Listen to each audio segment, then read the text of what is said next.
Hindi puro pangarap lang sa negosyo.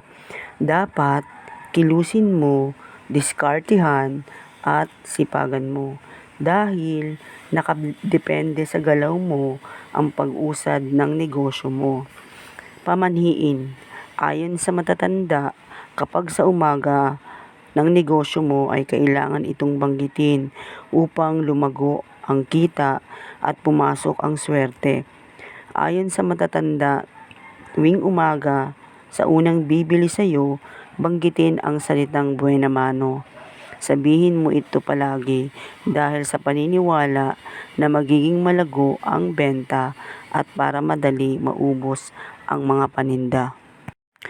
Maraming gustong magtayo ng negosyo ng sari-sari store pero hindi nila alam kung saan sila magsisimula.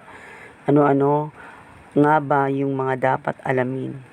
Alamin, itanong. Bago magbukas ng isang sari-sari store. Una, pauna, puhunan. Pangalawa, paninda, renta, at iba pa. Unahin na natin ang puhunan.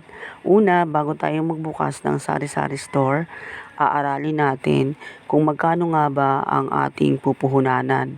Una sa lahat, pwede tayong mamuhunan kahit maliit lang dahil lahat ng nagnenegosyo ay nag-uumpisa sa maliit lamang. Para sa akin, ang 10,000 ay isang malaki na ring puhunan yan. Basta, tututukan natin ang ating negosyo. Pangalawa, paninda, renta.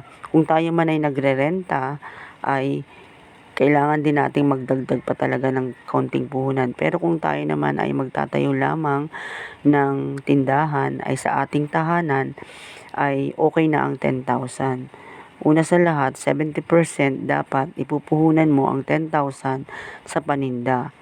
30% dun sa mga idadagdag mong paninda. At pangalawa, dapat maghanap ka ng supplier mo na pagkukunan ng paninda sa tindahan mo yung mababa at makaka-discounted ka. Dahil pag mababa mo itong makuha, ay maibibenta mo rin sa mga customer mo ng mura. Pangalawa, dapat tinitignan mo ang mga presyo.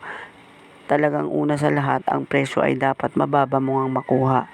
Kagaya ng sabi ko kanina, para mabenta mo ng mura sa mga customer mo.